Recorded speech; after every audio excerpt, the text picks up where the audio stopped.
So 2025 is finally here. I hope you all had an awesome holiday period and I'm very keen to be back into the swing of things. 2025 is going to be a fairly exciting year for Star Wars gaming, albeit maybe a tad quiet. And today, that's pretty much what I wanted to talk to you guys about, running you through everything that's coming this year when it comes to Star Wars gaming, whether that's new games or even updates to current games as well. And so without wasting any more time, let's get stuck right into it. Now, the first thing that is coming this year is actually a Jedi Power Battles remaster. I'm not going to spend too much time on this just because it is a remaster. These Aspire remasters are usually pretty standard and pretty basic, but I'm sure a lot of people are going to enjoy this, so I thought I would throw it in there. Now, this is a remaster of the classic from 2000, and it's launching on not only PC, but all PlayStation and Xbox platforms. So that's the PS4 and PS5, as well as Xbox One, and then the Xbox Series S and X, and also on the Switch as well. So it's pretty much launching on every possible platform except for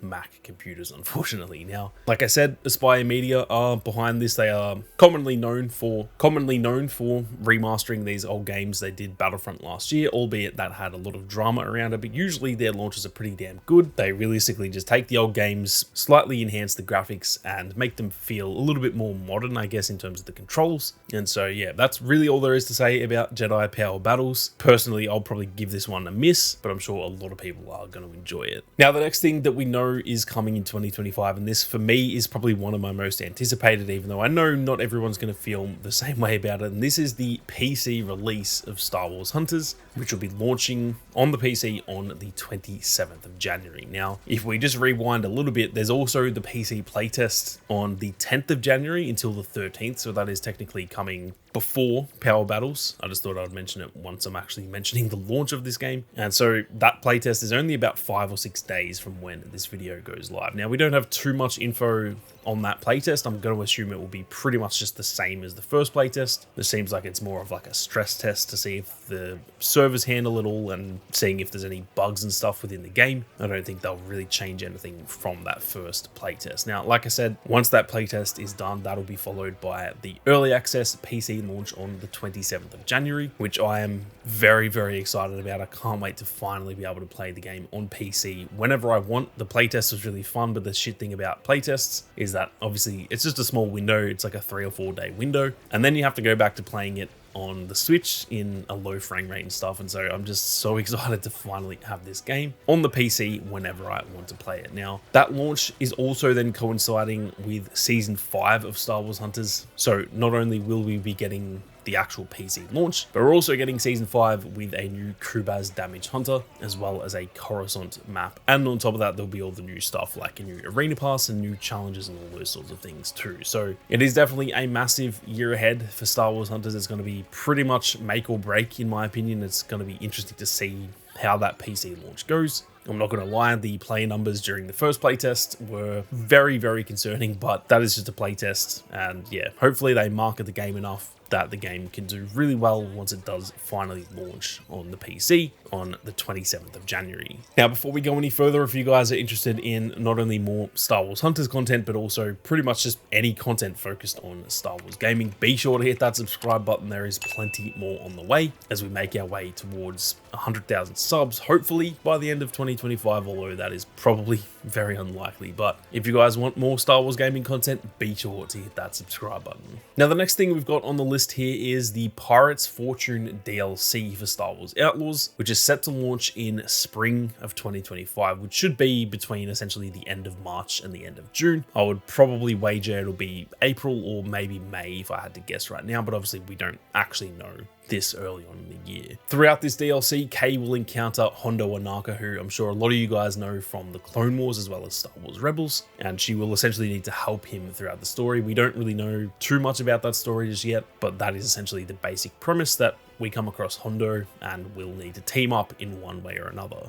Now, I'm assuming this one is going to be a little bit bigger and kind of grander than the Wildcard DLC that came out in late 2024. That one was really fun. I did really enjoy that, but it was very short. It was only about 2 or 3 hours at most, which for me is not quite long enough to kind of justify people buying the DLC. So I hope the next one is a little bit longer. This one did always seem like it was going to be the bigger of the two. The fact that the first one was kind of focused on Sabak did always feel like it was going to be pretty small, whereas I don't know why this one just feels like it's going to be a little bit bigger. So hopefully it is, but again, we don't really have too much information on that at all. It's not at all confirmed, but I kind of have a feeling this might have a new planet, or at least a new location, maybe like a space station or something like that. I feel like it's going to be a bit of a letdown if this all just takes place on the planets that we already know, because I'm sure anyone who's played the entire game, and especially anyone who did a lot of side content too, we've spent a lot of time on these planets already, and I feel like it will feel a little bit odd to just go back to the exact same planets, but Hondo's there this time. It just doesn't really feel like that makes sense. So I am hoping there is a new planet, or like I said, at least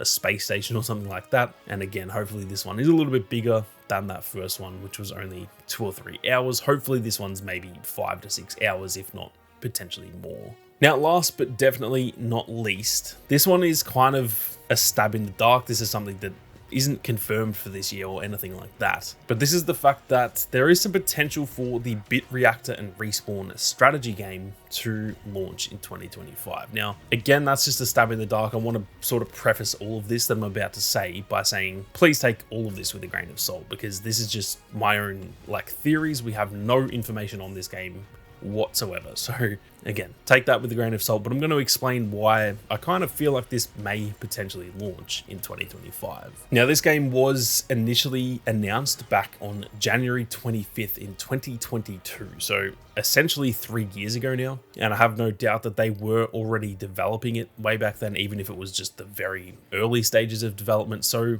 we can assume that the game has essentially been in development for 3 years as of right now. And for example, if the game was to launch at the end of this year, that would be almost 4 years of development time, which I feel is a pretty decent amount of time, considering this is a strategy game and not some big single player open world game or something like that. And so that's one of the reasons I kind of feel like this year is at least a possibility, just due to when they announced it compared to how long it will be in development by the time it launches. To me, 2025 does seem very realistic. 2026 is also definitely a possibility, and that's, I guess, probably the safer guess, but I don't know. I just have a bit of a funny feeling that it's going to be this year, again, based on the timing and also some stuff that I'm going to get into in regards to Bit Reactor. Now, late in 2024, pretty much in the middle to end of December, Bit Reactor, who are pretty much a brand new studio that have formed from a lot of XCOM devs and stuff like that from back in the day, they started doing blog posts in, like I said, about the middle of December, after essentially years of inactivity online. They really haven't tweeted anything or done any blog posts or interviews or anything like that in the last few years. They've had maybe 1 or 2 tweets a year, and it's pretty stock standard stuff. But like I said, they did start doing some blog posts, and then on top of that, at the very end of 2024, there was also an interview with Greg Fersch on a podcast called Spawn on Me with Khalif Adams, and those 2 things in combination almost felt like a little bit of a hint that there's potentially something on the horizon. The fact that they were just inactive for years, and then all of a sudden we get a blog post and an interview leading into a new year, that to me just seems a little bit fishy, and that's a part of the reason why I think this year is potentially the year that we see this game. With that being said, they could just be gearing up at the actual sort of marketing for the game, so maybe we hear something about this game this year, but we don't actually get it. And like I said, 2026 is definitely a possibility as well, so it's all really just speculation right now, but I don't know, I just have a bit of a feeling 2025 is going to be a good year for this game, just because there are no other Star Wars games slated for this year, and to me it just makes perfect sense that in a year where there are no Star Wars games, you may as well release one that seems like it will have had enough development time by then, especially after being announced 3 years ago. So that is my little tinfoil hat theory there on the Bit Reactor strategy game. Not only is it Bit Reactor though, but it's also got Respawn on the team as well. For those who don't know who Respawn are, they made the Jedi franchise, so Jedi Fallen Order and Jedi Survivor, and a lot of those developers are actually helping out on this game too. So it's not only they've got one dev team who's been working on it, they've got 2 teams working on it, and that's why that 3-year window seems pretty reasonable to me that it could potentially launch this year. Like I said though, take that with a grain of salt, because that is essentially just my tinfoil hat theory, but rest assured I will definitely keep you guys updated as soon as we get any news on the upcoming strategy game. But that is pretty much it for Star Wars gaming in 2025. Like I said, it seems like it's going to be a pretty quiet year, although hopefully for Star Wars Hunters it does, pick up, and we're obviously going to get plenty more content for that game alone. So if you enjoy Star Wars Hunters, there will be continuous content throughout the year, but in terms of everything else, it will unfortunately be a fairly quiet year, at least as of right now anyway. But with that being said, thank you all very much for watching. You guys have a great day, and may the Force be with you always.